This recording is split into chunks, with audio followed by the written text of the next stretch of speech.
काय असतात तर हे रोड मी मराठीत सांगितलं तर चालेल का इंग्लिशमध्ये सांगायचं आहे? मराठी आपण ह्याच्यात सांगतो म्हणजे मराठी प्लस इंग्लिश म्हणजे काय इंग्लिश या भाषेत सांगतो, मराठी थोडं इंग्लिश असं मी इंग्लिशमध्ये सांगतो. National highway roads of national importance असतात. नॅशनल हायवेचं सुरुवात कुणी केली माहिती आहे का? आपल्या भारतात पहिला नॅशनल हायवे कुठला माहिती आहे? तर हे जी केमध्ये MPSCला कायम विचारतात. ग्रँड ट्रंक रोड नावाचा एक रोड होता भारत आणि पाकिस्तानच्या मधून जाणारा, आणि शेरशाह सुरी नावाच्या राजाने हा पहिला रोड भारतातला पहिला नॅशनल हायवे टाईपचा रोड बांधला. पण ही गोष्ट बऱ्याच कमी लोकांना माहीत आहे. थोडीफार हिस्ट्री माहीत असणं आवश्यक आहे. आणि दुसरं, नॅशनल हायवे कधी डिक्लेअर झाले तर खऱ्या अर्थाने नॅशनल हायवे डिक्लेअर इंडियात जे झाले, भारतात जे झाले ते NH ॲक्ट 1956 प्रमाणे झाले. NH ॲक्ट 1956 जो ॲक्ट आहे त्या ॲक्टनुसार सेंट्रल गव्हर्नमेंट, नॅशनल हायवेचं मालक कोणतं? सेंट्रल गव्हर्नमेंट, स्टेट गव्हर्नमेंट नाही. आणि त्यामुळं नॅशनल हायवे NH ॲक्ट जो ऑपरेट करतं ते बेसिकली सेंट्रल गव्हर्नमेंट ऑपरेट करतं, स्टेट गव्हर्नमेंट त्यांना सपोर्ट करतं किंवा मदत करतं, समन्वय करतं. त्याचे वेगवेगळे सेक्शन आहेत. आपण त्या सेक्शनमध्ये डीपमध्ये जायला नको. पण NH ॲक्ट कुठलाही कायदा म्हणलं की त्या कायद्याला काय आली? कलमं आली. कायद्याची कलमं थोडीफार जरी माहीत असली तरी तुम्हाला त्या नॅशनल हायवेचं थोडंफार माहीत असू शकेल. तर NH ॲक्ट 1956 नावाचं बारीक पुस्तक मिळतं. त्यात अमेंडमेंट झालं 1985 सालात वगैरे. 1988 साली national highway authority of India develop झाली. तर त्याच्यानंतर खरी नॅशनल हायवेमध्ये बूम चालू झाली. तर त्यासाठी तुम्हाला सेक्शन 1 जे आहे ते पर्पज ऑफ ॲक्ट आहे. What is a purpose of this act? The declaration, development, maintenance and control. तिथं लिहिलं आहे सेक्शन 1 पर्पज ऑफ ॲक्ट. ह्या ॲक्ट कशासाठी केला? तर नॅशनल हायवे डिक्लेअर करण्यासाठी, नॅशनल हायवे जे डिक्लेअर झालेले आहेत आधीचे ते डेव्हलप करण्यासाठी, त्याच्या मेंटेनन्ससाठी आणि त्याच्या कंट्रोलसाठी. आता तुम्ही म्हणता कंट्रोल म्हणजे काय? कंट्रोल म्हणजे काय? तर इन्क्रोचमेंट किंवा वे साईड अम्युनिटीज जे नॅशनल हायवेच्या बाजूला असतात त्या बाजूला किती अंतरावर असाव्यात, म्हणजे तुमची बिल्डिंग लाईन किंवा कंट्रोल लाईन, हे जे सगळे सब्जेक्ट येतात ते कंट्रोलमध्ये येतात. त्यानंतर सेक्शन 3 जो आहे तो अथॉरिटी अँड कंट्रोल. सेक्शन 3मध्ये नॅशनल हायवेच्या एक्झिक्युटिव्ह इंजिनियरला किंवा NHAIच्या नॅशनल हायवे अथॉरिटीज ऑफ इंडियाच्या प्रोजेक्ट डायरेक्टरला त्यांनी अथॉरिटी म्हणून डिक्लेअर केलं आहे. अथॉरिटी म्हणून डिक्लेअर करणं म्हणजे काय? तर त्याला ज्युडिशियल पॉवर्स आहेत. पण आत्तापर्यंत मला नॅशनल हायवेचा कुठला एक्झिक्युटिव्ह इंजिनियर ज्युडिशियल पॉवर्स वापरताना दिसला नाही. आलं पाहिजे. आपल्या एमसाठी जे स्किल लागतील ती डेव्हलप केली पाहिजे. ती डेव्हलप केल्यानंतर ती मेंटेन केली पाहिजे आणि मेंटेन केल्यानंतर ती जास्त ॲक्सेस होऊ नयेत म्हणून कंट्रोल पण केली पाहिजे. तर या 4 गोष्टी प्रत्येकाच्या आयुष्यात सुद्धा महत्त्वाच्या त्या कायद्याच्या. 4 गोष्टी लक्षात ठेवल्या तरी तुम्हाला NH ॲक्ट 1956 थोडा तरी समजला असं मला वाटेल. आता आपण डायरेक्ट क्लासिफिकेशन ऑफ रोडवर जाऊ. रोड कधी क्लासिफाय झाले माहीत आहे का? कुठला प्लॅन होता? Nagpur road plan. Nagpur road प्लॅनमध्ये रस्त्याच्या कॅटेगरी या किती होत्या? 5 होत्या. एक्सप्रेसवे नव्हता तेव्हा. नॅशनल हायवे होता, स्टेट हायवे होता, मेजर डिस्ट्रिक्ट रोड होते, अदर डिस्ट्रिक्ट रोड होते आणि विलेज रोड्स होते.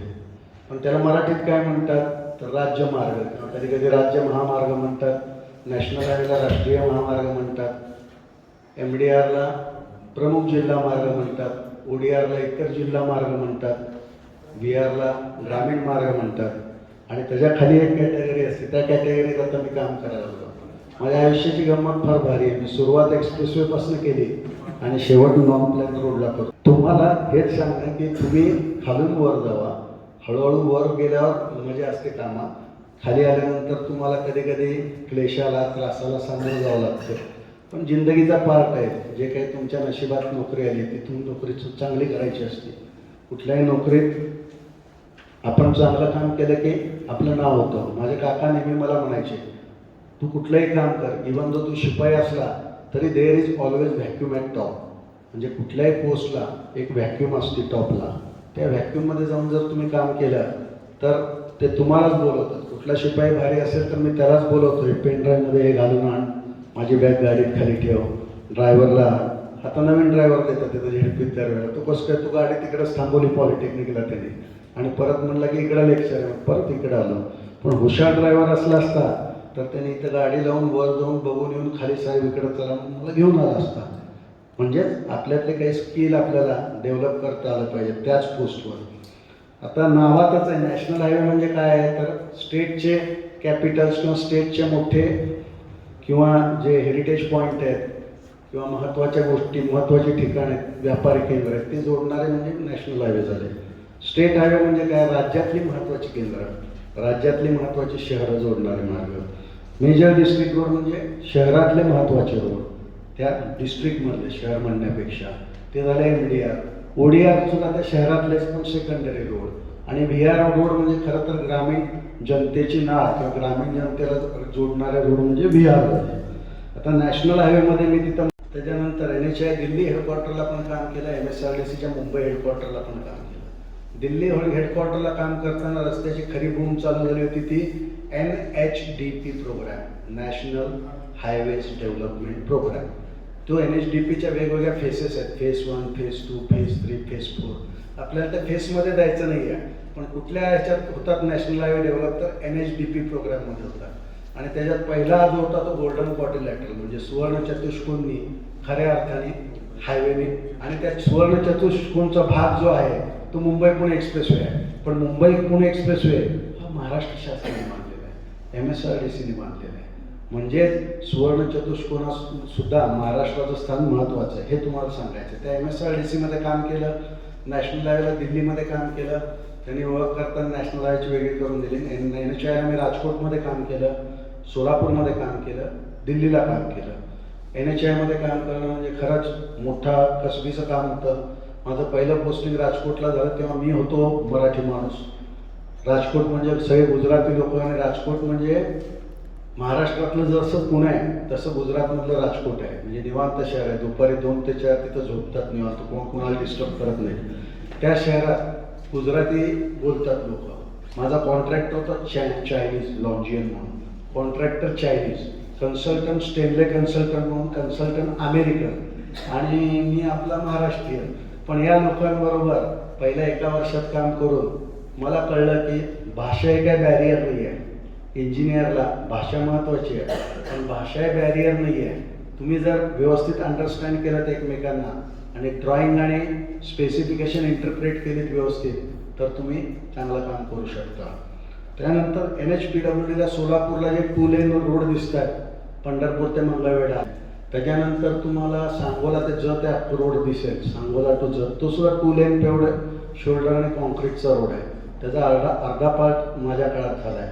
मोहोळ कुरुल कामती जो रोड आहे तो मी सोलापूरला आउटर रिंग रोड म्हणून डेव्हलप करा म्हणलं होतं. तो बिटुमनचा झाला आहे पण चांगला आहे. 5 वर्षापूर्वी काम झालेलं सुद्धा अजून काम ते टिकलं आहे, कारण त्याच्या आधी त्याची परिस्थिती वाईट होती. आणि नॅशनल हायवेचे त्यावेळेसचे चीफ इंजिनियर इथं सोलापूरला AC होते, संतोष शेलार साहेब, आणि त्यांनी म्हणलं की हा रस्ता तो टार्गेटला घेऊन व्यवस्थित कर. ते काम केलेल्याचं मला समाधान आहे.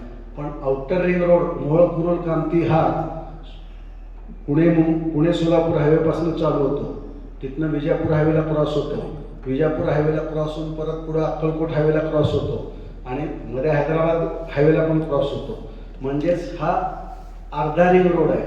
पण पुढचा रिंग रोड कसा काढला पाहिजे, तांदूळवाडीपासून उळे आणि उळ्यापासून आपलं जंगली हॉटेल किंवा पुणे रोडचं जे कोंडी आहे असा जर जॉईन केला तर सोलापूरला परफेक्ट आउटर रिंग रोड होईल. आणि आउटर रिंग रोड झाल्यानंतर सोलापूरची ट्रॅफिक सुधारेल. अर्थात सोलापूरची ट्रॅफिक हमने सुधारेल अशीच आहे, कारण मीच माझा जन्मच या गावचा आहे. इथले 2 व्हीलरवर जाताना लोक काय कलेने चालवतात त्यांची कला बघून मलाच नवल वाटतं. पण त्या कलेचा मी कधी कधी एक कलाकार होतो त्यामुळे मी गप्प पण बसतो. PWD लातूरला मी स्टेट हायवे बघितले, MDR पण बघितले. PWDला बेसिकली काम बजेटमध्ये प्रोव्हिजन होते, त्या रस्त्याला आपण बजेट प्लेट प्रोव्हाइड करतो, त्या प्रोव्हिजननुसार जे पैसे येतात त्याप्रमाणे आपण टेंडर फ्लोट करतो आणि कामं करतो. PWDला सुद्धा जी कामं होतात बेसिकली ती सिंगल लेनची असतात किंवा 2 लेन पेवड शोल्डर विथ मीडियन किंवा विदाउट मीडियन सुद्धा असतात. फक्त त्याचे वेगवेगळे IRCs आहेत, ते नंतर सांगतो, तुम्ही नंबर नोट करा.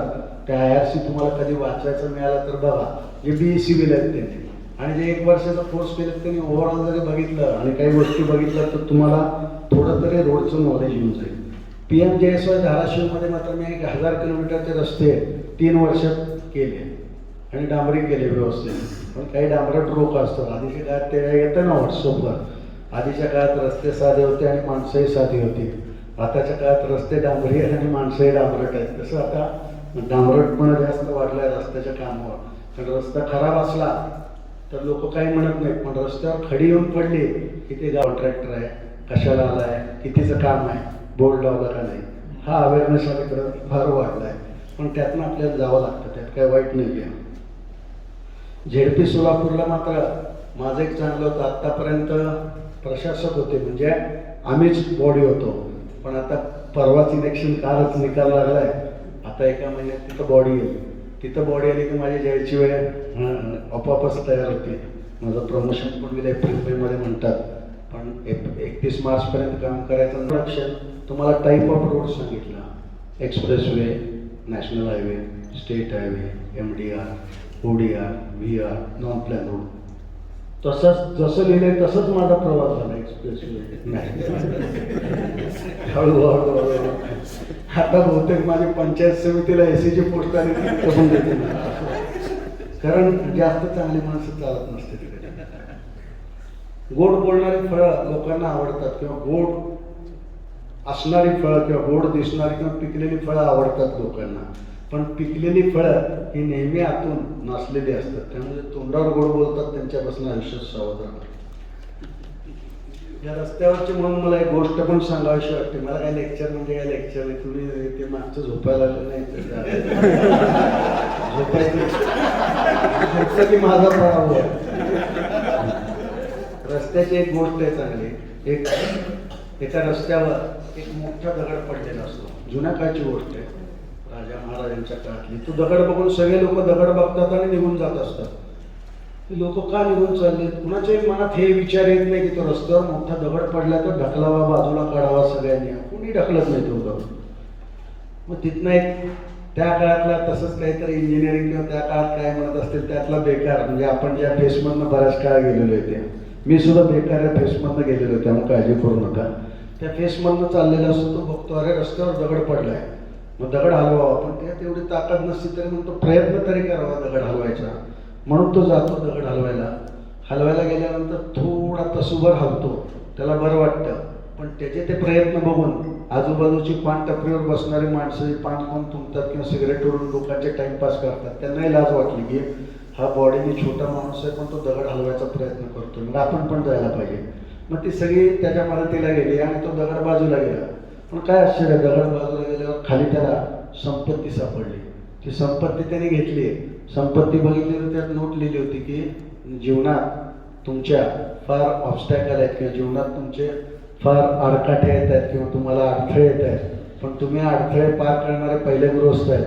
त्यामुळं तुम्हाला हे बक्षीस म्हणून सुवर्णमुद्रा त्या माणसाला मिळालं. म्हणजे मला या गोष्टीचं तात्पर्य उलटं काढलं. पण बिल्डिंगपेक्षा रस्त्याची कामं करत असाल आणि रस्त्याचे अडथळे तुम्ही दूर करत असाल तर लोकांमध्ये प्रॉस्पेरिटी आणता तुम्ही.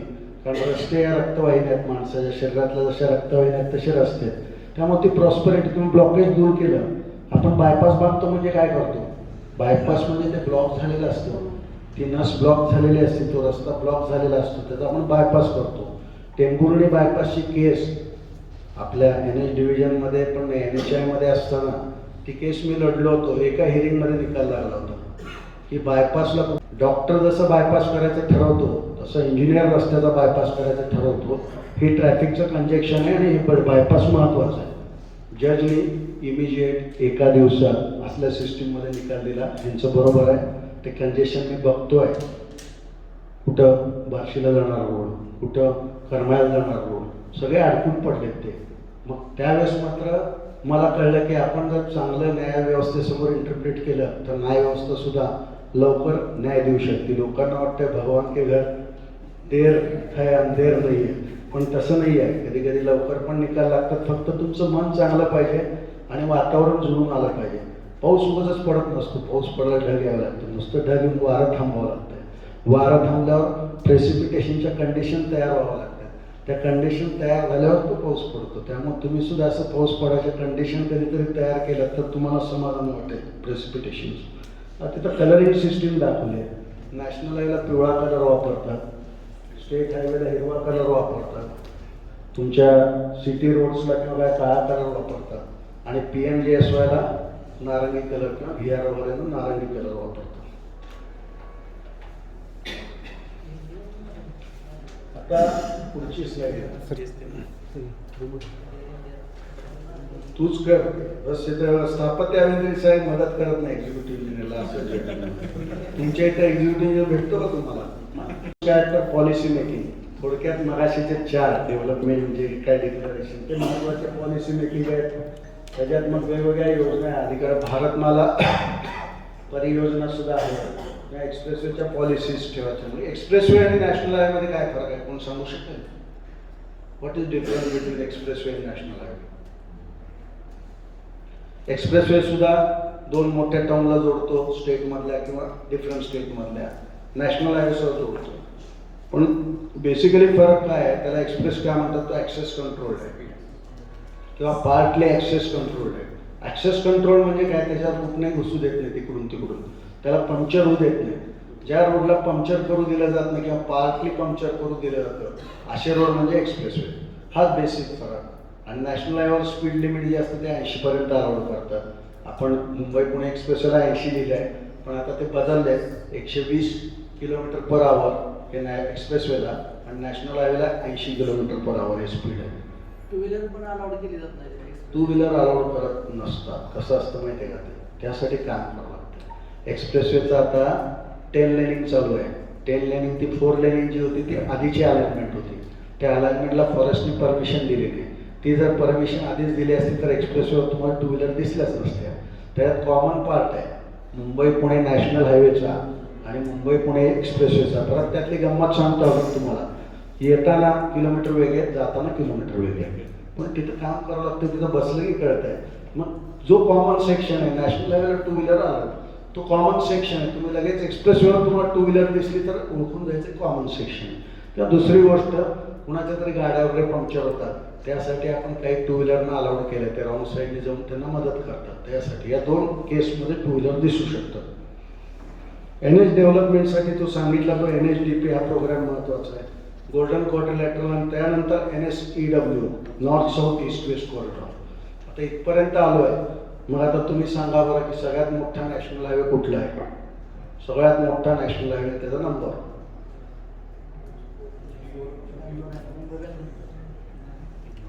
आपल्याला नॅशनल हायवेच्या नंबरिंग सिस्टीमकडे जायचं तर 2 सिस्टीम. एक old numbering system. Old numbering system हाताजवळ होती. पहिला डिक्लेअर केला 1, दुसरा 1A, तिसरा 2, चौथा 3, 5वा असं करून ते नंबर वाढवत गेले. ती ओल्ड सिस्टीम होती हाताजवळ. पण दुसरी नंबरिंग सिस्टीम ही भारतात 2010 साली अडॉप्ट केली 2010ला. पण ही सिस्टीम कुणाला माहिती आहे का तुमच्यातल्या? कोणी बघितली आहे, ऐकली आहे? Odd even pattern. हां, ऑड इव्हन पॅटर्न. काय? ऑड अँड इव्हन पॅटर्न मध्ये नंबरिंग केली. North south. हां, बरोबर आहे. म्हणजेच मला उत्तरेकडून दक्षिणेकडे जायचं आहे. उत्तरेकडून दक्षिणेच्या दिशेकडे प्रवास करताना जे उत्तर दक्षिण जातात, उत्तर दक्षिण तर सरळ म्हणजे सरळ लाईनमध्ये असणार. उत्तर दक्षिण म्हणजे भारताचा नकाशा घेतला तर त्याला काय नंबर द्यायचे? इव्हन नंबर द्यायचे. बरोबर आहे. आणि जे आडवे आहेत त्याला ऑड नंबर द्यायचे. परत नंबर उत्तरेकडून दक्षिणेकडे वाढत जातात आणि पूर्वेकडून पश्चिमेकडे वाढत जातात. या 2 गोष्टी लक्षात ठेवायच्या. इव्हन नंबर कुठले, ऑड नंबर कुठले आणि वाढण्याच्या दिशा कोणत्या. म्हणजे आसामकडचे जे आहेत ते छोट्या नंबरचे असतील, गुजरातकडचे जे असतील ते मोठ्या नंबरचे असतील. एक्झॅक्टली त्याच्या विरुद्ध परिस्थिती श्रीनगरमधले जे असतील ते छोटे असतील आणि खाली तुमचं काय केरळ किंवा काय तिथले नंबर तुमचे मोठे नंबर असतील. हीच सिस्टीम आहे. ही सिस्टीम चांगली पण आहे. या सिस्टीममध्ये अजून इथं काय नाही आहे. मला काय हे उभं तुमच्यासाठी म्हणून घेऊन आलं आहे. ते PPT एक्झिक्युटिव्ह याला काय पण घेऊन आलं म्हणून सांगायला. पण त्याच्यात सुद्धा काही हायवेला 144च्या बाजूला 144 असा एक हायवे असतो. 144 म्हणजे काय, त्या 44ची एक ब्रांच असते, पण ती डेव्हलप झालेली असते हायवे म्हणून. आधीच्या नॉमिनी कल्चरमध्ये ती नसते म्हणून 144. त्याच्या बाजूला 244, तिसरी ब्रांच निघाली तर 344, म्हणजे असा पॅटर्न होता. तो बदलून आता 1A, 1B, 1C असा पण पॅटर्न चालू केला आहे. दोन्ही पॅटर्न अस्तित्वात आहेत आपल्या ह्याच्यात. अजून त्याच्यात युनिफॉर्मिटी व्यवस्थित आलेली नाही, पण ती पण युनिफॉर्मिटी येईल. म्हणजेच नॅशनल हायवेला प्रवाशांना कळावं आपण उत्तरेकडून दक्षिणेला चाललोय, पूर्वेकडून पश्चिमेला चाललोय, नंबर कुठं वाढतायत, नंबर कुठं डाऊन होत आहेत. ट्रॅव्हलरला आधी कळत नव्हतं. हे कळण्यासाठी नंबरिंग सिस्टीम चालू केली आहे. ही नंबरिंग सिस्टीम फार इंटरेस्टिंग आहे. त्यातला सगळ्यात मोठा म्हणजे NH44 आहे. NH44 हा श्रीनगरपासून चालू होतो आणि कन्याकुमारीपर्यंत जातो. आणि श्रीनगर ते कन्याकुमारी अंतर किती आहे? 3585 ना 485 असं 3500 किलोमीटरचं अंतर हा नॅशनल हायवे एकच क्रॉस करतो.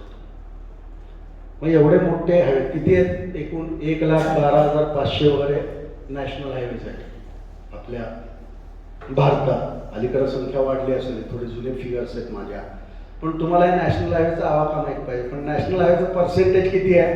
2%. आता 5%, 3-5% झालं असं. आणि किती गुड्स ट्रॅफिक किंवा पॅसेंजर कॅरी करतात तर 25%. म्हणजे 3 ते 5% आणि 85% वाहतूक त्याच्यावर. म्हणजे त्या रस्त्याला इम्पॉर्टन्स आहे.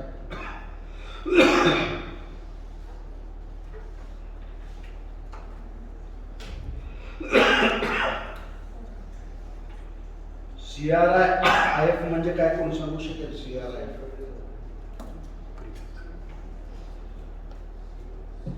ज्याला नागपूर रोड प्लॅन आहे तो सांगू शकेल. ज्याला नागपूर रोड प्लॅन आहे त्याला माहित असेल. सेंट्रल रोड फंड, CRIF म्हणजे काय? Central road infrastructure fund. अलीकडे त्या CRIFचं नाव CRIF झालं. टोलने सगळेजण परेशान आहेत. पण आपली मनोवृत्ती किती खराब असते बघा. त्याचे मला उदाहरण द्यावंसं वाटतं तुम्हाला. तुम्ही लाईट बिल वापरता, घरात लाईट, तुमच्या रूममध्ये लाईट वापरता, महिना जातो, तुम्ही AC लावता, TV लावता, मोबाईल चार्ज करता, सगळं करता. महिन्याचं लाईट बिल येतं काय 1000, 1200, 1500 तुमच्या वापरानुसार. तुम्हाला राग येतो, त्या याला लाईट बिल जास्त दिलं, MSCB बोगस आहे, MSCB बाद आहे, कशाला एवढं बिल आणलं कळत नाही का काय? अरे लेकरांनो, तुम्ही फुकट वापरला की महिनाभर त्याने तुम्हाला विचारलं का काय? पंखे चालू आहे, ते लाईट चालू आहे, हे चालू आहे, त्याने विचारलं नाही. तुमच्याकडं अलीकडं आभार मानण्याची प्रवृत्तीच निघून गेली आहे. आपल्याला कोणीतरी सेवा दिली तर त्या सेवा दिलेल्याचे आभार मानले पाहिजे. त्यामुळे तुम्ही जर अशा सेवा देणाऱ्यांचे आभार जर मानले तर तुमच्या मनात निगेटिव्ह विचार कमी येतील. तसंच टोलचं आहे. शासनाकडे पैसा नाही आहे, तो उद्योजक पैसा लावतो, त्याला 1000 कोटी, 500 कोटी, 800 कोटी त्याचं टोल तो घेतोय. टोल म्हणजे काय? त्याला काय, त्याचे सगळे इन्कम नसतंय. एक रस्ता करायचा झाला तर 1000 कोटी खर्च होतात त्याला 100 किलोमीटरला. मग 1000 कोटी खर्च झाला, ते पैसे त्याला परत मिळायला नको, पण काही फायदा नको. कोण काय समाजसेवेसाठी पैसा खर्च करतो का? खर्च केल्यावर त्याला रिजनेबल प्रॉफिट तरी मिळायला पाहिजे, 15%, 20%, जे काय नॉर्म्स ठरवलेत त्याच्याप्रमाणे. तर तुम्हालाही माहीत नाही आहे. आपण कॉमन पब्लिकसारखं बोलतो, पण इंजिनियरने लोकांत जागृती केली पाहिजे की बाबा कॅश इनफ्लो काय आहे, कॅश आउटफ्लो काय आहे. म्हणजे त्या प्रोजेक्टवर येणारा पैसा किती आहे, प्रोजेक्टचा जाणारा पैसा किती आहे, आणि त्याचा ब्रेक इव्हन पॉईंट कितव्या वर्षाला येतो, आणि त्याच्यानंतर किती वर्ष टोल चालू ठेवायचा. या गोष्टी ठरवण्यासाठीच, मुळे या पॉलिसी ठरवण्यासाठीच NHAIची फॉर्मेशन झाली आहे. आणि पण सगळ्यात मोठा NHAI नाही आहे. लोकांना वाटतं NHAI is not government, NHAI is a body. MSRDC is not government, MSRDC ही कंपनी आहे, NHAI कंपनी आहे. पण MORTH, ministry of road surface and transport जी आहे ती डॉम आहे. त्याचे हेड गडकरी साहेब आहेत. MORTH महत्त्वाची आहे, त्याची बॉडी NHAI आहे. NHIDCL सुद्धा आहे. अशा वेगवेगळ्या बॉर्डर रोड ऑर्गनायझेशन पण आहे. पण मेन बॉडी MORTH आहे गव्हर्नमेंटची. आणि आपल्या महाराष्ट्रात मेन बॉडी जी आहे ती PWD आहे, स्टेटची. PWDचे पिल्ले आहेत. मग MSRDC, MSIDC आता वेगवेगळे निर्माण होत आहेत. पण हे तुम्हाला माहीत पाहिजे. आणि तुम्ही फॉर्च्युनेट आहेत की तुम्हाला पॅरेंट डिपार्टमेंटमध्ये काम करायला मिळते. तुम्हाला भारूड सांगितलं, तुम्हाला वर्किंग सांगणं माझं काम आहे. NHAIचं वर्किंग काय असतं ते. तर execution of NH projects. NH प्रोजेक्टचं अंमलबजावणी कोण कोण करतं, तर PIV केलं बघा. हे म्हणून स्थापत्य मला राग आहे, PIU पाहिजे, प्रोजेक्ट इम्प्लिमेंटेशन युनिट. त्यानंतर डिव्हिजन म्हणजे नॅशनल हायवेला डिव्हिजन्स असतात, एक्झिक्युटिव्ह इंजिनियरने हेडेड केलेले आहेत. आणि कॅम्प ऑफिसेस कुठे असतात तर MSRDC मध्ये असतात. MSRDCचं कॅम्प ऑफिस कधी सोलापूरला पण होतं, आता नाही आहे. कॅम्प ऑफिस औरंगाबादला आहे, पुण्याला आहे. या कॅम्प ऑफिसेसमधून तिथनं काम होतं. आणि ते बेसिकली काय काम करतात एक्झिक्युशनचं, तर टेंडरिंग हे जनरली हेड ऑफिसला होतं, MSRDCचं सुद्धा आणि NHIचं सुद्धा. NHIचं सोलापूरचं ऑफिस किंवा सोलापूरचं PIO काय टेंडर प्रोसेस करत नाही. टेंडर प्रोसेस दिल्लीचं ऑफिस करतं. आणि त्याचं एक्झिक्युशन मात्र, त्याची अंमलबजावणी जे करतं ते project implementation unit, that is PIU, प्रकल्प अंमलबजावणी घटक ते करतं. आणि याचं मॉनिटरिंग आणि मेंटेनन्स त्याला कॉन्ट्रॅक्ट असतात, ती सुद्धा कॉन्ट्रॅक्ट दिल्लीला फिक्स होतात बऱ्यापैकी. AMC म्हणजे काय, ॲन्युअल मेंटेनन्स कॉन्ट्रॅक्ट. तुमच्याकडे आता असतील चालू ते कुठं काय कॉन्ट्रॅक्टर तुम्हाला काहीतरी सांगतो, तुम्हाला काही नाही, तुमचं जे तुम्हाला सांगे असं असतं हे ठोकं डीने सांगितलं, डीने सांगितलं, तसं नसतं आहे. ते तुम्ही नीट बघा. टेंडरिंग विषयी बऱ्याच गोष्टी सांगता येतात. दिल्लीला मी बरेच टेंडर प्रोसेस केले, पण आता ओव्हरऑल क्लासचं ओरिएंटेशन बघता आणि एका वर्षाचे कोर्स कंपनी NHI आहे. NHIचं काय आहे, तिथे वर काय असतात, लोक कोण असतात तर चेअरमन असतो NHIचा. चेअरमनच्या खाली मेंबर्स असतात, ते मेंबर ॲडमिन म्हणतात किंवा मेंबर टेक्निकल म्हणतात किंवा मेंबर BOT, असे वेगवेगळे मेंबर असतात. मेंबर सुद्धा IS ऑफिसर असतात. चेअरमन सिनियर IS ऑफिसर असतो. CGM म्हणजे आपल्या CE लेवलचे लोक असतात. GM म्हणजे SC लेवलचे लोक असतात. DGM म्हणजे एक्झिक्युटिव्ह इंजिनियर लेवलची माणसं असतात. आणि मॅनेजर म्हणजे डेप्युटी इंजिनियर लेवलची माणसं असतात. हे स्ट्रक्चर असं आहे. आणि तुम्ही स्थापत्य अभियांत्रिकी सहाय्यक आहे, मग तुम्ही म्हटलं ट्रेनिंग कशाला घेता, आम्हाला काय स्कोप आहे. म्हणून जे BA लोक आहेत तुम्ही लक्षात ठेवा, स्थापत्य अभियांत्रिकी सहाय्यक ही तुमची सुरुवात आहे, हे तुमचा शेवट नाही आहे. तुमच्या डिग्रीचा वापर करायचा असेल तर MPSC द्या, चांगल्या परीक्षा द्या, क्वालिफाय व्हा. हे तुम्हाला फक्त स्टार्ट होण्यासाठी, आयुष्य जगायला सरकारी एंट्री मिळवण्याचं तिकीट आहे. हां, ज्यांची मजबुरी आहे त्यांचं सोडून द्या, पण ज्यांना मजबुरी नाही आहे त्यांनी इकडे बघा. या ऑर्गनायझेशनमध्ये मिनिमम लेवलची पोस्ट जी आहे ती मॅनेजर आहे. मॅनेजरला डेप्युटी इंजिनियरचा 5-6 वर्षाचा अनुभव लागतो, म्हणजे एक्झिक्युटिव्ह इंजिनियर लेवलची पोस्ट झाली. तर पे स्केल सुद्धा एक्झिक्युटिव्ह इंजिनियरचं असतं. आता तिथे नवीन पोस्ट तयार केली डेप्युटी मॅनेजर, पण त्या डेप्युटी मॅनेजरला काय तर तुम्ही गेटची परीक्षा पास व्हावी लागते. गेटची परीक्षा क्वालिफिकेशन लागतं. म्हणजे BA त्याने विचार करायला काय हरकत आहे गेट क्वालिफाय करायला. म्हणतात गेट क्वालिफाय केलं असतं पंढरपूरला कशाला असतं. अरे पंढरपूर तुझ्या गावात पण काम कर, पण क्वालिफाय होणार. त्यानंतर MSRDC मध्ये MD ही पोस्ट जी असते ते सुद्धा सिनियर IS ऑफिसर असतात. जॉईंट MD ही पोस्ट टेक्निकल सेक्रेटरी पण असतात. आपलेच SE हे सगळे PWDचेच असतात लोक. तिथं डेप्युटेशनवर किंवा प्रतिनियुक्तीवर जातो. आणि PWD मध्ये सुद्धा नॅशनल हायवेचं मी लेक्चर येतं, मग नॅशनल हायवेचं स्ट्रक्चर सांगतोय. PWDच्या नॅशनल हायवेमध्ये MRTHच मोठी असते. त्याचे RO ऑफिसेस आहेत. RO ऑफिस मुंबईला असतं, पण आता कनेक्ट दिल्लीला केलं आहे माझ्या मते. ते RO दिसतंय पुढं. सेक्रेटरी PWD मध्ये ॲडजस्टमेंट केली की सेक्रेटरीच्या पोस्ट कमी होत्या, म्हणून नॅशनल हायवेचा जो हेड आहे तो सेक्रेटरी केला. पण आता नाही, हा नॅशनल हायवेचा हेड आहे सध्या स्टेटचा. आणि हाताखाली मग AC पण असतात. तिथं डिव्हिजनला गेलो मी डायरेक्ट, पण AC पण असतात मध्ये. पुण्याला ऑफिस आहे सोलापूरचं ACचं. हे स्ट्रक्चर थोडक्यात तुम्हाला माहीत असेल काय असतात ऑर्गनायझेशनची. आणि खाली एक नवीन नाव लिहिलं आहे MSIDC. हे जे साहेब आजच येऊन गेले सोलापुरात, ते पटणी नावाच्या कॉन्ट्रॅक्टरचं लग्न होतं. त्याला श्री रणजित राजाराम हांडे सोलापूरचे सुपुत्र आहेत, ते तिथं मुख्य अभियंता म्हणून काम करतात. फॉर्च्युनेटली किंवा अनफॉर्च्युनेटली आम्ही दोघांनी सोलापूरच्या भूकंपात कॉन्ट्रॅक्ट बेसिसच्या JEचं काम मी केलं आहे आणि मग केलं आहे. पण परिस्थिती कशी बदलती बघा.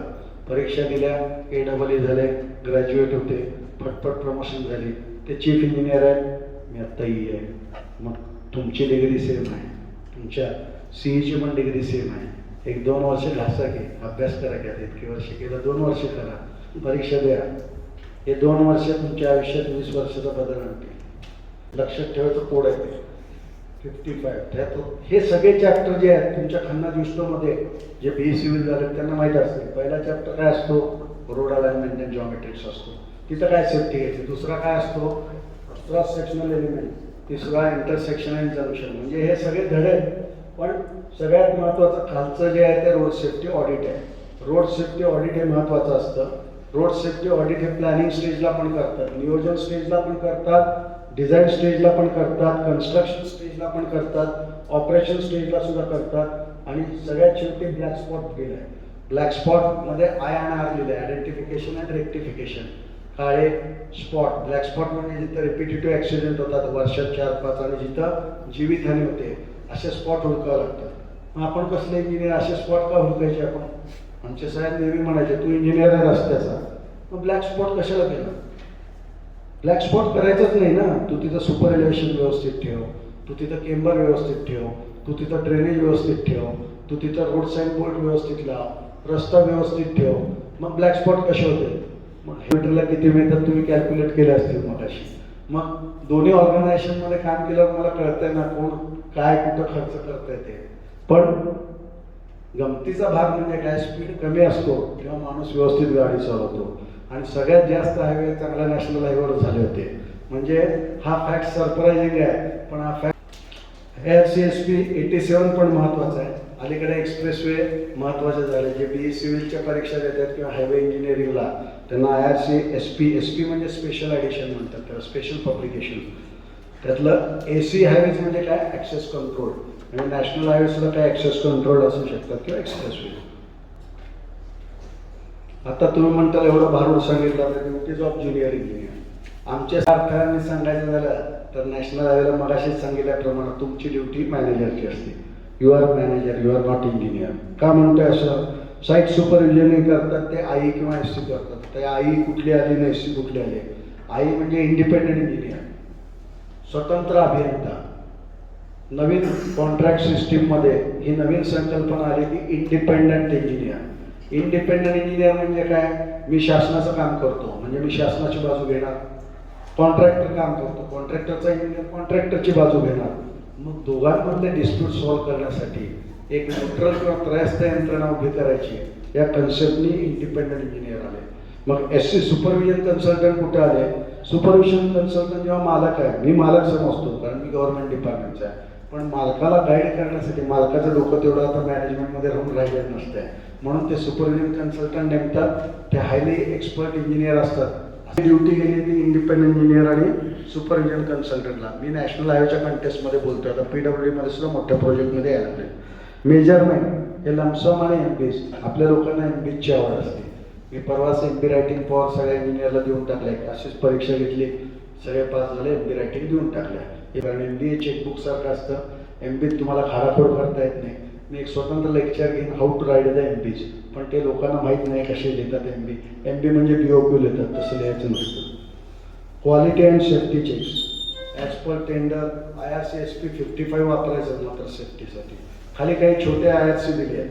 हे IRC सुद्धा जे डिग्री लेवलचे स्टुडंट आहेत किंवा ज्यांना हायवेजमध्ये इंटरेस्ट आहे त्यांनी geometric design standards for 2 lane road हे सगळ्यात महत्त्वाचं आहे PWDसाठी. IRC 73. आपण PWDचे लोक दिल्लीत का मागं पडतो? कारण आपल्याला IRC काहीच माहीत नसतो. ज्या लोकांना IRC स्पेसिफिकेशन्स माहीत असतात त्या लोकांना दिल्लीमध्ये ग्रेड समजतात, पण आपल्याला येत असतं पण आपल्याला कुठल्या पुस्तकात लिहिलं किंवा कसं लिहिलं ते माहीत नसतं. IRC 86 जे आहे त्याच्यात geometric design standard for urban road, ज्यांना म्युन्सिपल कॉर्पोरेशनमध्ये काम करायचं का त्यांच्यासाठी किंवा सिटीमध्ये मुंबई पुण्यासारख्या तिथे 86 वापरतात. IRC-SP 84 हे मॅन्युअल फॉर स्पेसिफिकेशन 4 लेनिंग हे सगळ्यात महत्त्वाचं आहे. अलीकडे PWDमध्ये सुद्धा 4 लेनिंग रोड व्हायला लागले आणि त्यासाठी IRC-SP 84 हे 73 आणि 84 तुम्हाला महत्त्वाचे आहे, 2 लेन रोड आणि 4 लेन रोडसाठी. आता कॉन्ट्रॅक्ट मॉडेल्स हे काय फॅशन शोचे मॉडेल नाही आहेत, पण हे मॉडेल म्हणजे व्हरायटी वेगवेगळी. EPCचा लॉंग फॉर्म कोण सांगू शकते मला? सांगा. Procurement and contract. Engineering procurement and contract किंवा इंजिनिअरिंग प्रोक्युअरमेंट कॉन्ट्रॅक्ट. ठीक आहे. त्याच्या आणि रेग्युलर कॉन्ट्रॅक्टमध्ये काय फरक असतो? EPC कॉन्ट्रॅक्ट आणि रेग्युलर कॉन्ट्रॅक्टमध्ये काय फरक असतो? दोघंही सारखेच असतात. म्हणजे तुम्ही A1 B1 टेंडर जे करता किंवा A2 B2 तुम्हाला माहिती आहे A1 B1 फॉर्म कशाला वापरतात? तुम्ही क्वांटिटी सर्वे वाचलाय का? आज मी 93 साली BE झालोय, पण मी तुम्हाला सांगू शकतो A1 B1 काय, A2 B2 काय. A1 B1 कुठला फॉर्म आहे? आयटम रेट आहे, A to B to कुठला आहे, पर्सेंटेज रेट आहे, C कुठला आहे, लमसम टेंडर आहे, D कुठला आहे, सप्लाय टेंडर आहे, E कुठला आहे, कार्टिंग टेंडर आहे. तुम्ही झोपेतून उठलं तरी काही गोष्टी तुम्हाला पाठ पाहिजे. तुम्हाला जर त्याच्यात मास्टरी करायची आहे तर नुसतं लिहून काय कोण पण सांगतं. अलीकडं 1 मिनिटाची शॉर्ट बघायचं, 2 मिनिटं बोलायचं आणि 10 मिनिटाला विसरून जायचं. तसं नका करू. हॅम अलीकडचा फेवरेट पॅटर्न आहे. हॅम MSIDC हॅम प्रोजेक्ट करते किंवा PWD सुद्धा करतं. तुमच्यातल्या कुणाकडे हॅम प्रोजेक्ट आहे का? आहे का? काय हॅम म्हणजे लॉंग फॉर्म काय त्याचं? Hybrid model. हां बरोबर आहे. म्हणजे काय त्यात म्हणलंय 40% गव्हर्नमेंट देतं, बरोबर आहे का? आणि 7% कॉन्ट्रॅक्टर, बरोबर आहे ना?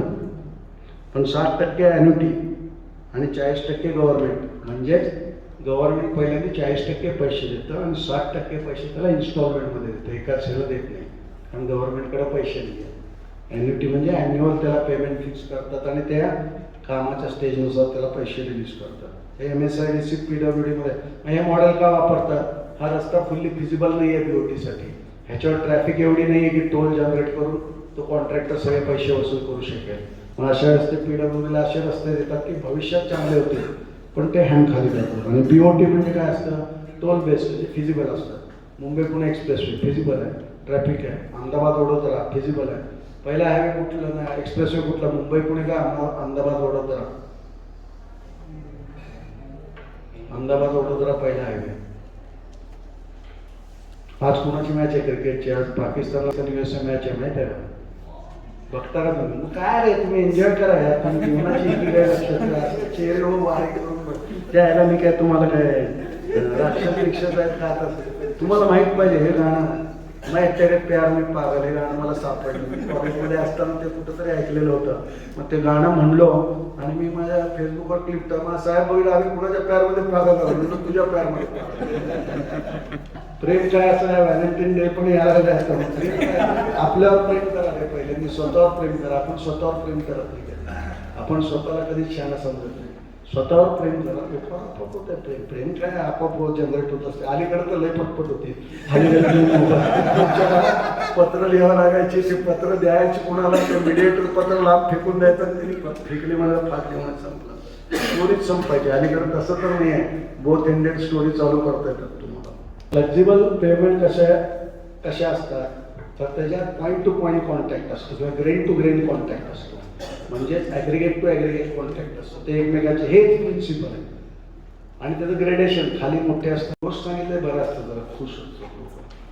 एक असाच वैतागलेला मुलगा म्हणा किंवा युवक म्हणा कंटाळून जीव देण्यासाठी चाललेला असतो. गावाबाहेर जातो.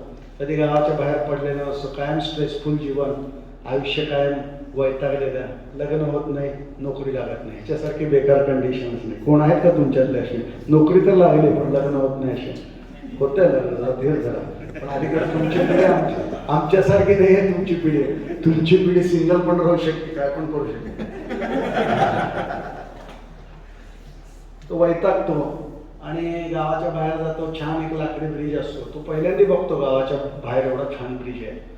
तर ब्रिजच्या खाली जाऊन तरी विचार येतोच, खाली जाऊन मरावा, आत्महत्या करायला. खाली जातो.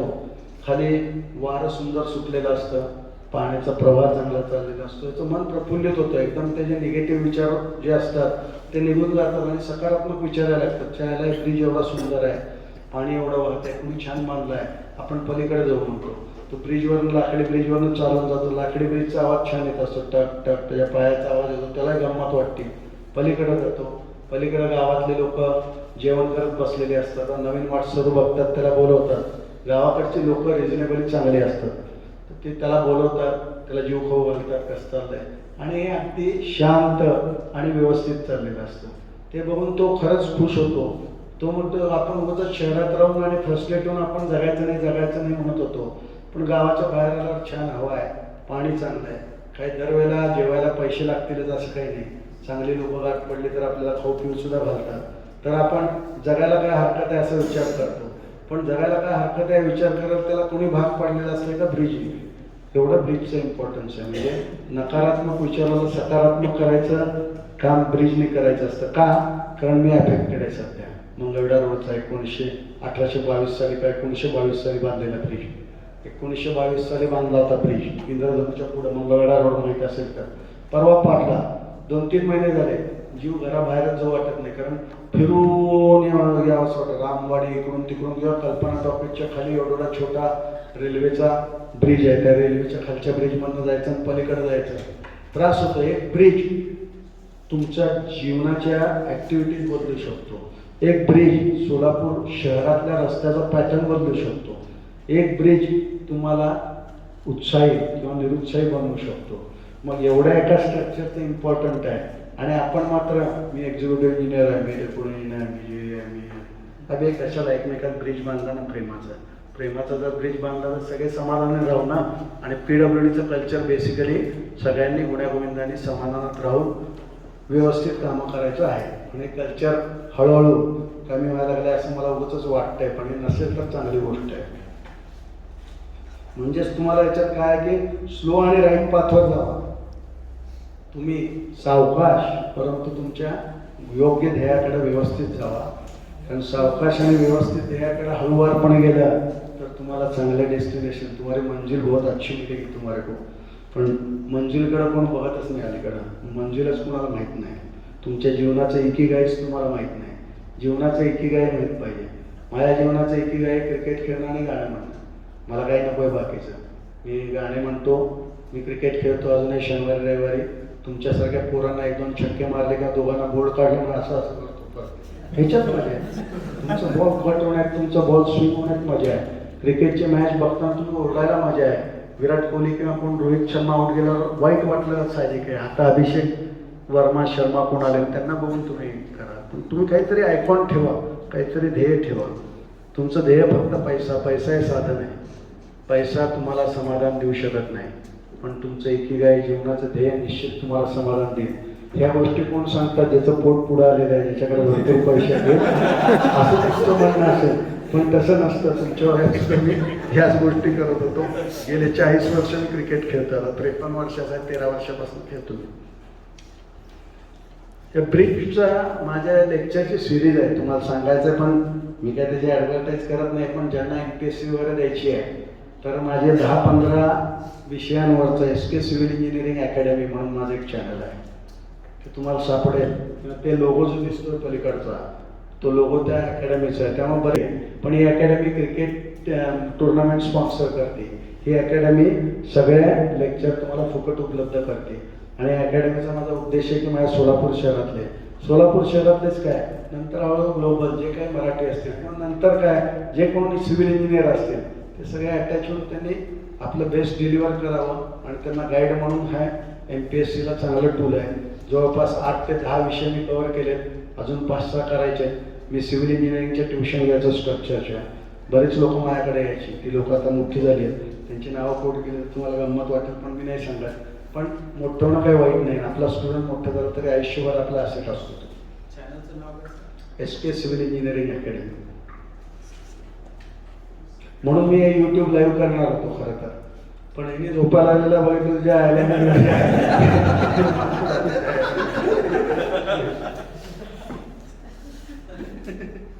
हे सगळ्यात महत्त्वाचं. Classification of bridges, type of bridges. Culvert up to 6 metre, 8 metre झालंय मध्ये पण ते चेक करा. Minor bridge 6 to 60 metre, major bridge 60 metre आणि long span bridge more than 120 metre. हे कायम ऑब्जेक्टिव्हला MPSCला मी तुमचं हे जे घेतोय lecture, it is not purely practical, it is not purely theoretical. दोघांचं माहीत पाहिजे म्हणून मी तुम्हाला हे वरवर लेक्चर आहे वर्किंगसाठी. फाउंडेशनसाठी इट्सअप 2 तास घ्यावं लागतात लेक्चरला. तुम्हाला वेल फाउंडेशन, कॅशन किंवा पाईल फाउंडेशन कितीतरी प्रकार आहेत आणि त्याच्यावर मी काम केलं. वेल फाउंडेशनचं काम नदीमध्ये जाऊन करणं आणि त्याला कोपर रॅम्प बांधणं. आपण वर ऑफिल कोपर रॅम्प म्हणजे असं ट्रॅपेझॉइड काढतो, इथं दगडं काढतो, इथं पाणी असं मारतो, झालं. हे इथं दगडं ठेवले तिथं पाणी. पण हे प्रत्यक्षात कोपर रॅम्प तुम्ही बघितलं आहे का? प्रत्यक्षात तुम्ही वेल फाउंडेशन बघितलं आहे का? तर हे प्रत्यक्षात बघायला शिका. तुम्हाला एक्सपोजर मिळालं आहे. पंढरपूरला आता जे पंढरपूरचे असतील, अहिल्या पुलाचं काम चालू आहे NHच्या. त्या अहिल्या पुलाला वेल फाउंडेशन असतील. तिथं मला परवा येताना पियरवर येताना दिसलेत त्या नदीने. हां पाहिले ते जाऊन बघा. स्पेशली तू असेल किंवा कोण असेल तर त्याच्याबरोबर जाऊन बघा. ते आता या ब्रिजचे सुद्धा IRC बरेच आहेत. IRC 78 आहे ते फाउंडेशनसाठी, ते चांगलं आहे MPSCच्या प्रिपरेशनसाठी. IRC 83 ब्रिज आणि बेरिंग, त्याच्यावर बरेच बेरिंगवर प्रश्न असतात. 69 inspection and maintenance, 112 concrete bridges जे लागतात ते सांगितलं. IRC 21 RCC steel bridges. आणि हे काहीच करायचं नसेल MPSCला तर फक्त माझे लेक्चर जरी ऐकलं तरी तुम्हाला बऱ्यापैकी त्यातनं मिळेल. कारण मी जरी AEE झालो नसलो तरी माझ्या नोट्स वापरून बरेच जण AEE झाले. आणि असं काही नाही आहे की तुम्हाला मार्क पडायला पाहिजे. प्रत्येकाच्या त्या वेळेसचे कन्स्ट्रेंट, घरची परिस्थिती आणि दबाव, बाकीच्या गोष्टी आणि अस्तित्वातील नोकरी हे सांभाळून तुम्हाला करायचं असतं. हे करताना तुम्हाला बेस्ट डिलिव्हर करायचं असतं, म्हणून तुम्ही बेस्ट प्रयत्न करा. आणि ड्रेनेज आडोशी टनेलला मी काम केलं. परवा जो मोठा कंटेनर उलटला आडोशी टनेल, तुम्ही बघितलं मुंबई पुणे एक्सप्रेसची बातमी होती मोठी. आडोशी टनेल, आडोशी टनेलचं वैशिष्ट्य काय आहे? तो 2 वे नाही आहे, तो टनेल 1 वे आहे. एकाच बाजूने आहे तो टनेल. एकाच बाजूने म्हणजे कुठले? मुंबईकडे जाणारा मुंबई बाउंड कॉरिडॉर आणि पुण्याकडे जाणारा पुणे बाउंड कॉरिडॉर. तर मुंबई बाउंड कॉरिडॉरवर टनेल आहे तो. पुणे बाउंड टनेलवर तो आडोशी टनेल नाही आहे, म्हणजे अर्धा आहे, पूर्ण 4 लेनला नाही आहे, 2 लेनसाठीच तो आडोशी टनेल आहे. आणि तिथं कायम जमीन स्लिप व्हायची. आम्हाला कळायचंच नाही. हे स्वीडिश स्लिप सर्कल उभं ऐकलं होतं, ते जिओ टेक्निकलमध्ये वाचलं होतं हे स्लिप असे होते. पण तिथं प्रत्यक्षात असं जमीन तुटायची, क्रॅश बॅरियर खाली जायची. हे का होतंय म्हणून मला स्टडी करायला सांगितलं. तर स्टडी केल्यावर लक्षात आलं 250 टनेलच्या थोडं वर पुणे साईडला गेलं तर मोठा धबधबा होता. त्या धबधब्याचं पाणी नंतर कुठं जात होतं हे आम्हाला समजतच नव्हतं. तर ते पाणी जात होतं पण पुढची बाजू दगडं टाकल्यामुळे सगळी ब्लॉक झाली होती. त्यामुळे त्या पाण्याला जागाच नव्हती. ती जागा नसल्यामुळे ते पाणी सिपेज येऊन आडोशी टनेलकडे जात होतं आणि तिथं ते स्लिप सर्कल फॉर्म करत होतं. म्हणजेच तुम्ही जे पुस्तकात वाचता ते तुम्हाला साईटवर सुद्धा बघायला मिळतं. पण तुम्हाला सांगणारे इंजिनियर एक्सपिरियन्स पाहिजे आणि तुम्ही सुद्धा लगन किंवा मेहनतीने ते बघितलं पाहिजे. त्याच्यावर एक गोष्ट सांगतो. एक मुलगा असतो, मुलगा असाच वैतागलेला आपल्यासारखं, माझ्या सगळ्या वैतागलेल्या मुलाच्याच गोष्टी वैतागलेला असतो. त्याला जीवनाचं इकिगाई किंवा जीवनाचं सार काय हे त्याला लक्षात घ्यायचं असतं. म्हणून तो त्या म्हाताऱ्या साधूला हुडकायला चाललेला असतो जंगलात. जंगलात अर्ध्या वाटेत गेल्यानंतर त्याला काही सापडत नाही, जरा वैतागतो. तिथे एक माणूस बसलेला असतो. त्या माणसाला विचारतो, अरे ते साधू इकडे राहते, तिथं तुला रस्ता माहिती आहे का? आहे माहीत म्हणतो, पण ते बारीक रस्ता आहे, चिंचवर रस्ता आहे, खोल दऱ्या, पण तिथं पक्षी येतात, मध्येच अंगावर येतात पक्षी येतात, वाघ सिंह सुद्धा येतात. तर बाबा जपून जा, नाही तर जीवनाचं इकिगाई म्हणून तू मरून जाशील म्हणतो. हा घाबरतो खरा, पण याला जायचं असतं, त्याच्याकडे जायचं असतं. मला बॅग बॅग घेतलेली असते गावाकडनं, बॅग डोक्यावर घेतून जा लागतो चालत. गरज जर असते खाय प्यायचं सामान घेतलं. थोडं पुढं गेल्यानंतर बरेच पक्षी मागं लागतात. त्याच्या पक्षी मागा लागल्यावर तो म्हणतो, ते सांगितलं होतं त्यांनी पक्षी मागा लागते, पुढे वाघ मागा लागते का म्हणून तो पळत सुटतो. पळत सुटल्यावर पक्षी सुद्धा मागा लागतात. मागा लागलं बराच पळतो 1 किलोमीटर. थोडं पक्षी त्याला टोचावीचा पण मारतात, पण त्याला ध्येयाकडे जायचं असतं म्हणून तो जातो. समोर तो म्हातारा ग्रस्त दिसतो साधू. त्याला तो साधूला अन्नच ओरडतो त्याला, अरे डोक्यावरची बॅग फेकून दे म्हणतो. तो म्हणतो काय फेकून का, जाऊ द्या ताई, मोठा इकिगाई सांगणार आहे तर फेकून देतो. त्यांनी त्यात काय केलेलं असतं, खायचं सामान आणलेलं असतं. त्या पक्ष्यांना काय पाहिजे असतं, खायचं सामान पाहिजे असतं. ती पिशवी फेकल्यानंतर काय होतं, ते पक्षी त्याचं नाद सोडून देतात आणि हा त्याच्या इच्छुक स्थळाकडे जातो. म्हणजेच हायवे करताना सुद्धा अननेसेसरी गोष्टी हायवेकडे नाही पाहिजे. हायवे आणि पाण्याचं वाकड आहे, डांबर आणि पाण्याचं वाकड आहे. मग वाकड्याचं काय करायला पाहिजे, त्याला फेकून दिलं पाहिजे. त्याला फेकून द्यायचं म्हणलं काय पाहिजे, ड्रेनेज पाहिजे. हायवेला drainage is very simple but not practical. म्हणजे आपण साईटवर बघतो केंबर व्यवस्थित नसतं. त्यानंतर साईड शोल्डर जे असतात, साईड शोल्डर रस्त्यापेक्षा वर पाहिजे, अजिबात नसतात. केंबर नाही, साईड शोल्डर अजिबात वर नाही. ती कामं मात्र सगळेजण मागतात, काम कोणच करत नाही.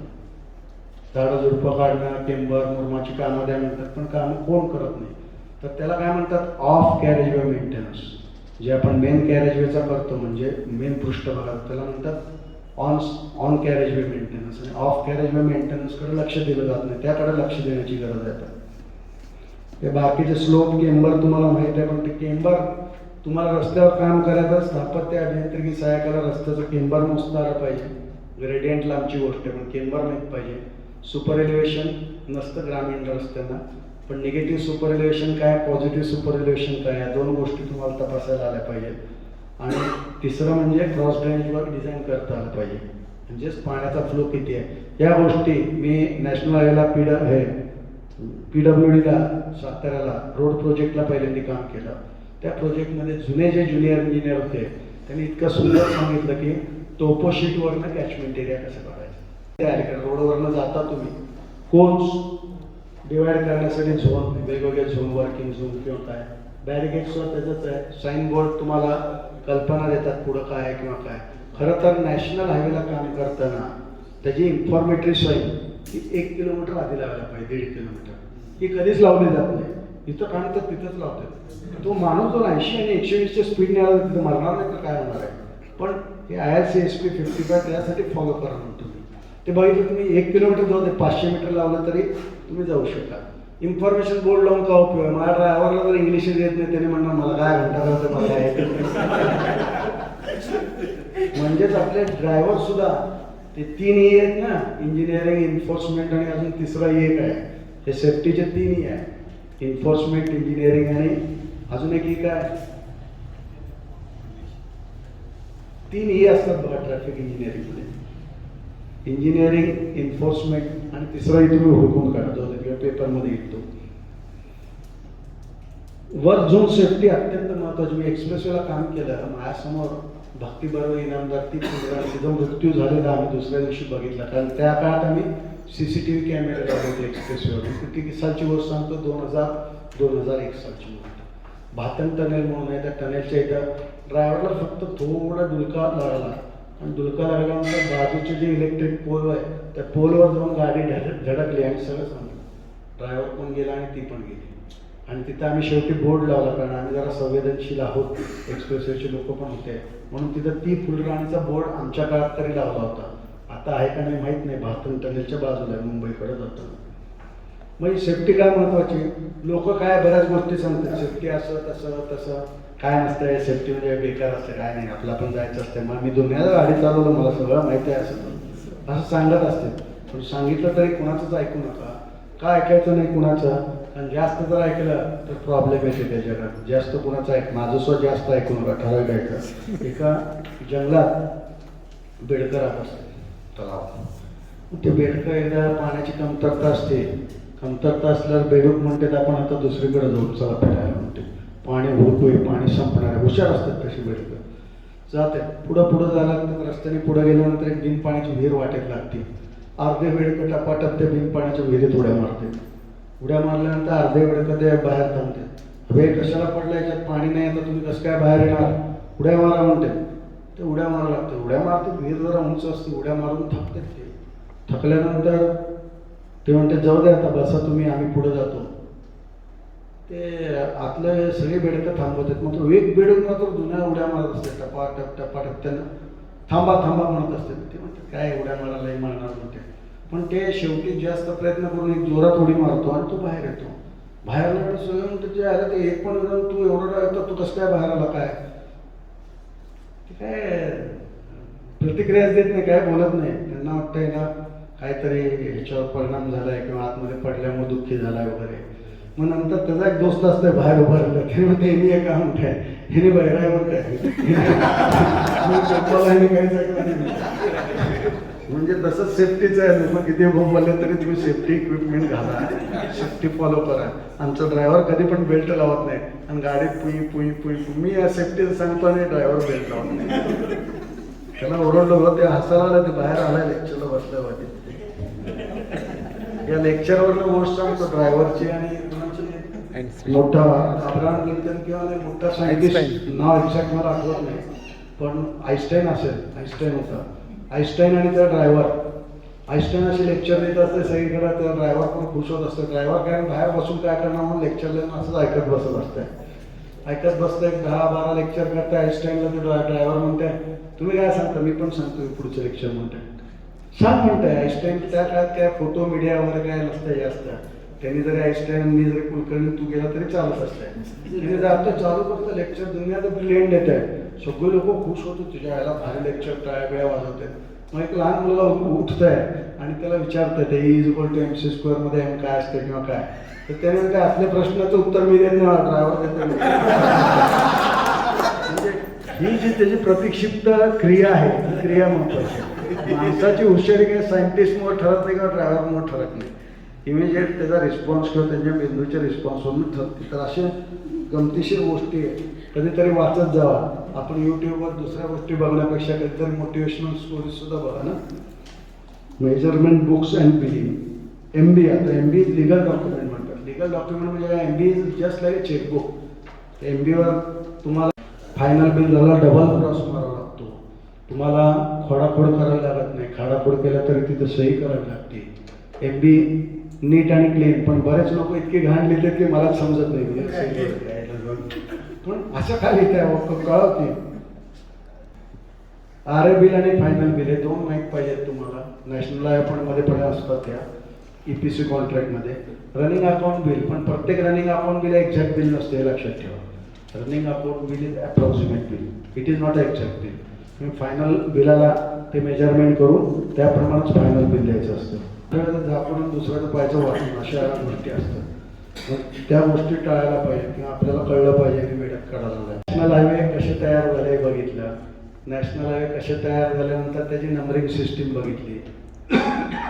नंबरिंग सिस्टीम नंतर आपण नॅशनल हायवेचे वेगवेगळे फ्लेक्झिबल पेमेंट बघितल्या किंवा रिजिड पेमेंट बघितल्या. त्यानंतर त्याचं मॉनिटरिंग कसं केलं जातं किंवा कुठल्या ऑर्गनायझेशन आहेत आणि त्या ऑर्गनायझेशनचं स्ट्रक्चर आपण बघितलं. स्ट्रक्चर बघितल्यानंतर आपण आता सेफ्टी बघितली त्यांची. सेफ्टी नंतर क्वालिटी, हे सगळे विषय इन्फ्रास्ट्रक्चर डेव्हलपमेंट मॅनेजमेंटमध्ये असतात बरं का. कन्स्ट्रक्शन सेफ्टी, त्यानंतर कन्स्ट्रक्शन क्वालिटी कंट्रोल, या सगळ्या गोष्टी तुम्हाला जर पुढं पोस्ट ग्रॅज्युएशन करायचं तर मी जे 1 वर्षाचा कोर्स केले त्यांना रिकमेंड करेन, you should go to NICMAR. निकमारचे डिस्टन्स कोर्स करा आणि त्यात ग्रॅज्युएशन करतो. निकमार पुण्याला इन्स्टिट्यूट आहे, फीस जरा जास्त आहे, पण कुछ पाने के लिए बहुत कुछ खोना पडता है, त्यामध्ये याची आता मेंटेनन्सचे 3 प्रकार सांगितले. रुटीन, पिरियॉडिक आणि स्पेशल. हे काय असते सांगा बरं, कोण सांगू शकेल? ते वाचून सांगा काय काम चाललं त्यावरती, म्हणजे ते रुटीन आहे. जे आयुष्यातलं रुटीन आहे, म्हणजे खड्डे बुजवणं हे रुटीन काम आहे, म्हणजे ते रुटीन मेंटेनन्समध्ये येतं. पिरियॉडिक मेंटेनन्स, ठराविक पिरियड नंतर ते करावं लागतं. मग असे सांगितल्याप्रमाणे वरचा लेअर BCचा किंवा DBMचा बदलायचा, तर इट इज पिरियॉडिकल मेंटेनन्स. आणि स्पेशल रिपेअर्स काय असतात, मग रस्ता खचलाच आहे किंवा पुराती परिस्थिती उद्भवली आणि एखादा पर्टिक्युलर सेक्शन खराब झाला आहे, तो सेक्शन आपल्याला रिपेअर करायचा आहे, त्यावेळेस तुम्हाला काय लागतं, तर स्पेशल रिपेअर लागतं. एवढं सोपं आहे. पण आपण बेसिक लक्षात ठेवलं तर तुम्हाला त्याच्यावर घात पडला, आजच घात पडलं लग्न. टनेल लायनिंग असा एक टनेलमध्ये विषय आहे, तर ते चुकून टनेल लायव्हिंग झालं होतं, टनेल LIVING. तर त्याने म्हणलं tunnel there are tigers and Lions आणि हे असलं लिहून आलं पेपरला. नापास झाला नाही. असं लिहिल्यावर कोण पास करेल? काहीतरी म्हणजे तुम्ही जजमेंट घेतलं पाहिजे. अगदीच बोगस नाही लिहिलं पाहिजे. अक्षर चांगलं आहे त्याचं, मग कसं काय पास होणार? घाण लिहिलं असतं झालं पण असतं.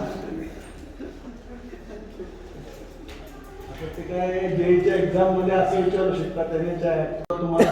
हॅम म्हणजे रिस्क शेअरिंग आहे. रिस्क शेअरिंग म्हणजे काय की जे तुम्हाला त्रास होतोय तो त्रास दुसऱ्यावर ट्रान्सफर करायचा, त्याचीच रिस्क शेअरिंग. आणि MB is a legal record. या टाईपचे क्वेश्चन असतील, मी प्रत्येकाला हे लेक्चर संपल्यानंतर देतो. प्रत्येक जण ते बघा, तुमच्या मनाने टाईप करायच्याकडे टिक करून द्या. तुम्हाला नापास मिस करणार नाही, आपलं स्कोरे सोडा, तुमचे टिक मारतो मी. पण माझ्या लेक्चरला नापास झालेलं मला आवडत नाही, त्यामुळे तुमची जबाबदारी वाटली आहे, माझी नाही.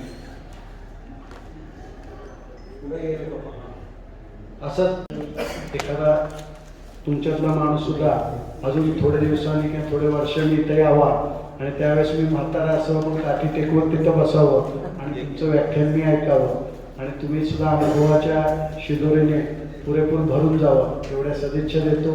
PWDच्या मार्फत जे BE सिव्हिल आहेत त्यांना सांगतो की हे तुमचं एम नाही आहे, तुमचं एम वेगळं आहे. तुम्ही AEE बनवायचा प्रयत्न करा, नाही तर ॲटलिस्ट E1 तरी बना.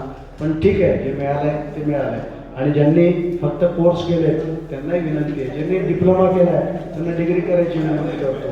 माझ्या डिव्हिजनमध्ये एक आरेखक आहे, त्या आरेखकाच्या डिप्लोमाच्या 2 वर्षाचे पेपरसुद्धा माझ्या फक्त सानिध्यामुळे तो पास झाला आहे. त्यामुळं तुम्ही सुद्धा डिप्लोमाला ॲडमिशन घ्या. 2 ठिकाणी, उस्मानाबादच्या इथं कुठंतरी गाव आहे, त्या गावात किंवा माळशिरसला ॲडमिशन घ्या. डिप्लोमाला एक्सटर्नल डिप्लोमा करा, 1 वर्षाचा कोर्स झालेला आहे. आणि ऑथराईज परमिशन घ्या तुमच्या डिपार्टमेंटची त्या कोर्सला. उद्या परवा लोक तक्रारी करतात ह्यांनी ऑफिस करत करत कोर्स केला म्हणून NOC घेते. ठीक आहे, कारण शिकाल तर शिकाल वाचत जावे, अखंडित वाचत जावे आणि शिकाल तर शिकाल. या 2 गोष्टी लक्षात ठेवल्या तर तुम्हाला कधी अडचण येणार नाही आणि तुम्ही चांगलं करू शकाल. बस मी कन्क्लूड करतो. आणि पेपर लेट्स तुम्हाला मिळाले असलेलं अवघड नाही आहे, नाही आलं तर मोकळं सोडा, मी तिथं टिक मारतो.